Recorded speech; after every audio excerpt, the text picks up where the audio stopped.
प्रिय विद्यार्थियों, आज हम बीकॉम पार्ट थर्ड के पेपर फंक्शनल मैनेजमेंट के अंतर्गत कर्मचारियों की भर्ती के संबंध में पढ़ेंगे। कर्मचारियों की भर्ती अर्थात रिक्रूटमेंट ऑफ पर्सनल। विद्यार्थियों, सामान्यतया हम जो है भर्ती का जो आशय है वो ठीक से नहीं समझ पाते हैं। हम भर्ती का मतलब कई बार कर्मचारियों का संस्था में भर्ती कर लेने से मानते हैं, लेकिन ऐसा नहीं है।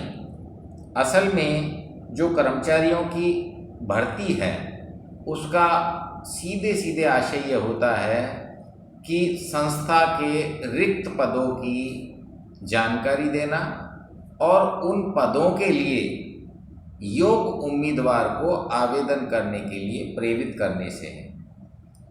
जैसा कि आप जानते हो कि हर संस्था नई खोली जाए या वर्तमान में संचालित संस्था का जैसे ही विकास विस्तार हो या संस्था में कोई नई तकनीक आए, हमें कर्मचारियों की भर्ती करनी ही होती है।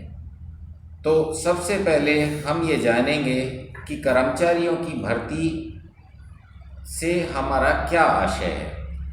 बहुत सरल शब्दों में, भर्ती एक ऐसा कार्य है जिसके द्वारा लोगों को संस्था में उपलब्ध रिक्त पदों की जानकारी दी जाती है, अर्थात संस्था में कितनी पोस्टें खाली हैं इसकी जानकारी देना पहला काम।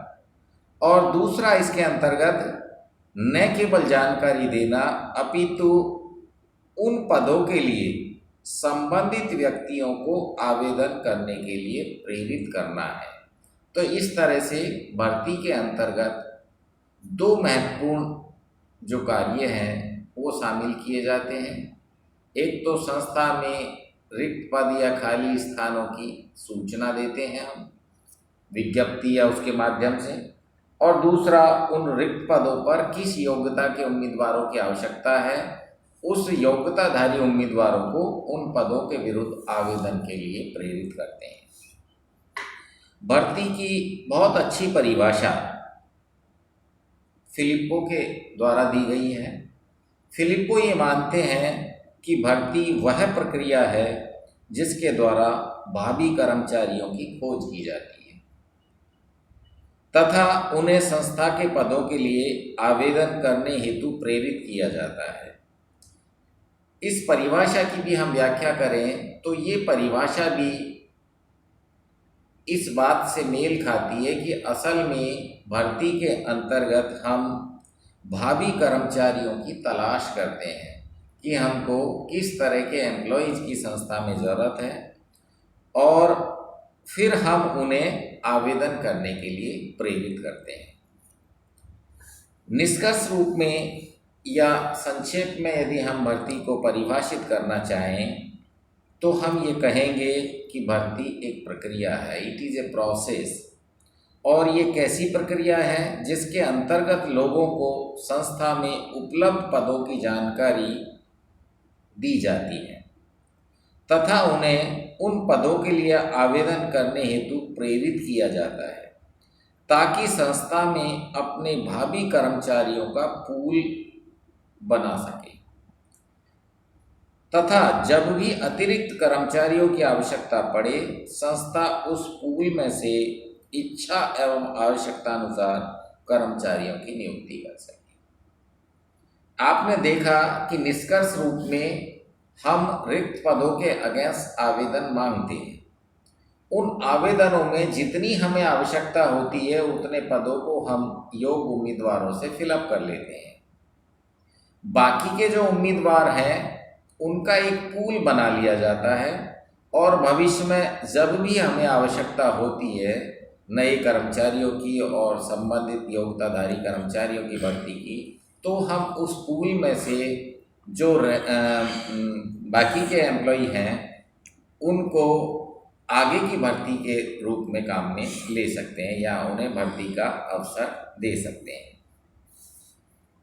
जहाँ तक भर्ती की जो परिभाषा है उस परिभाषा के आधार पर जो विशेषताएं निकल कर आती हैं उनमें सबसे पहली विशेषता है कि भर्ती एक प्रोसेस है।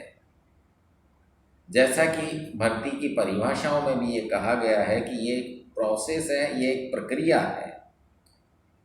दूसरी इसकी विशेषता है कि इस प्रक्रिया के माध्यम से असल में अच्छे कर्मचारियों की, अच्छे कार्मिकों की खोज की जाती है, तलाश की जाती है। तीसरी विशेषता, अच्छे और योग्य कर्मचारियों को आवेदन हेतु प्रेरित किया जाता है। चौथी विशेषता, कर्मचारियों के भर्ती के स्रोतों का विकास किया जाता है ताकि भविष्य में जब भी कर्मचारियों की आवश्यकता हो तो हम उन स्रोतों के माध्यम से अपनी आवश्यकता को पूरा करें। नेक्स्ट, भर्ती एवं चयन में अंतर होता है। ये भी एक महत्वपूर्ण विशेषता है और आप जानते हैं कि भर्ती और चयन अर्थात रिक्रूटमेंट और सिलेक्शन दोनों अलग अलग होते हैं। जहां भर्ती में हम रिक्त पदों की जानकारी देते हैं भावी उम्मीदवारों को और उन्हें आवेदन करने के लिए प्रेरित करते हैं, वहीं चयन में हम टेस्ट या चयन प्रक्रिया के माध्यम से कर्मचारियों को गुजारते हैं और उसके बाद जो योग्य कर्मचारी होते हैं उनको हम चयन के योग्य मान लेते हैं। अगर हम दूसरे शब्दों में ये कहें कि चयन असल में कार्मिकों को स्वीकार और अस्वीकार करने की प्रक्रिया है, या अपन और भी संक्षेप में कहें तो selection is the process of rejection, कि ये नकारने की प्रक्रिया है। यानी आप ये भी कह सकते हैं कि चयन जो है वो नकारात्मक प्रक्रिया है जिसमें आवेदित आवेदन पत्रों में उम्मीदवारों को हम कम करते जाते हैं। लिखित परीक्षा के माध्यम से, इंटरव्यूज़ के माध्यम से, इस तरह से हम उनकी संख्या को कम करते जाते हैं। जबकि भर्ती जो होती है वो एक सकारात्मक प्रक्रिया होती है और भर्ती के अंतर्गत हम ये चाहते हैं कि ज़्यादा से ज़्यादा आवेदन पत्र हमें प्राप्त हो। तो इस तरह से एक बहुत बड़ा अंतर इनमें ये भी होता है कि जहाँ भर्ती एक सकारात्मक प्रक्रिया है वहीं चयन जो है वो एक नकारात्मक प्रक्रिया है। एक विशेषता हम ये भी बता सकते हैं कि भर्ती वर्तमान तथा भावी आवश्यकताओं के लिए की जा सकती है। जैसा कि मैंने आपको बताया कि भर्ती के अंतर्गत हम केवल वर्तमान आवश्यकताओं की पूर्ति नहीं करते, हम बचे हुए आवेदन पत्रों को अपने पास सुरक्षित रखते हैं और जब भी हमें भविष्य में कार्मिकों की आवश्यकता होती है तो हम उन संबंधित जो आवेदक है उनसे संपर्क करते हैं और उन्हें संस्था में उनका चयन करने के लिए उन्हें आमंत्रित करते हैं। इसके बाद जहां हमने कार्मिकों की भर्ती और उसकी विशेषताओं का अध्ययन किया, आगे हम देखेंगे कि भर्ती की जो आवश्यकता है वो संस्थाओं में क्यों होती है। जहां तक भर्ती की आवश्यकता का प्रश्न है, नीड फॉर रिक्रूटमेंट, उसके बहुत सारी वजह होती हैं। जैसे सबसे पहली वजह होती है नवीन संस्था की स्थापना, एस्टेब्लिशमेंट ऑफ न्यू इंस्टीट्यूशन, अर्थात जब भी कोई नई संस्था स्थापित की जाती है तो उस संस्था को चलाने के लिए कार्मिकों की आवश्यकता पड़ती है और कार्मिकों की आवश्यकता की पूर्ति के लिए हमें भर्ती का कार्य करना होता है। दूसरी आवश्यकता का कारण हो सकता है संस्था का विकास, अर्थात ग्रोथ ऑफ इंस्टीट्यूशन। संस्था का जो विकास है वो भी भर्ती की आवश्यकता का बहुत बड़ा कारण है। जैसे जैसे संस्था का विकास होता जाता है, कार्मिकों की आवश्यकता बढ़ती जाती है और उस आवश्यकता की पूर्ति के लिए हमें भर्ती की प्रोसेस को एडॉप्ट करना होता है। तीसरा है कर्मचारियों का आवर्तन। Employees turnover. प्रिय विद्यार्थियों, आवर्तन के अंतर्गत सामान्यतः जो बातें शामिल होती है उनमें सबसे बड़ी बात यह होती है कि कई बार हम ये देखते हैं कि संस्था में कार्मिक स्वेच्छा से भी संस्था को छोड़ जाता है। जब उसे किसी अन्य संस्था में अच्छा जॉब मिल जाता है, ज़्यादा वेतन वाला, ज़्यादा मजदूरी वाला जॉब मिल जाता है, तो वो संस्था को छोड़ जाता है। तो कार्मिक श्रम भी छोड़ जाता है और कई बार अयोग्य कार्मिकों को संस्था निकाल भी देती है। तो ये जो कार्मिकों का छोड़कर जाना या संस्था द्वारा कार्मिकों को निकाल दिया जाना या संस्था के कार्मिकों का सेवानिवृत्त हो जाना, ये या उनकी आकस्मिक मृत्यु हो जाना, ये उसके आवर्तन को तय करते हैं। तो जब भी एम्प्लॉयज टर्नओवर बढ़ता है तो संस्था में कार्मिकों की भर्ती की आवश्यकता होती है। नेक्स्ट, स्थानांतरण। ये भी एक कार्मिकों की भर्ती की आवश्यकता का एक कारण है। जब कर्मचारियों का ट्रांसफ़र हो जाता है और वो पद रिक्त हो जाते हैं तो ऐसी दशा में उन पदों को भरने के लिए भी भर्ती की आवश्यकता पड़ती है। नेक्स्ट, पदोन्नति। जैसा कि आप जानते हो, पदोन्नति का आशय होता है छोटे पद से बड़े पद पर जाना। जब कार्मिक की पदोन्नति हो जाती है तो उसका छोटा पद जो है खाली हो जाता है, रिक्त हो जाता है, और ऐसे में हमें उस पद को भरने के लिए भर्ती की प्रक्रिया की आवश्यकता होती है। नेक्स्ट, तकनीकी परिवर्तन। कई बार टेक्नोलॉजिकल चेंजेस होते हैं और वो तकनीकी परिवर्तन के कारण हमको संबंधित टेक्नीशियनों की आवश्यकता होती है जो उस तकनीक में खरे उतरे। ऐसी स्थिति में भी हमें भर्ती की आवश्यकता होती है।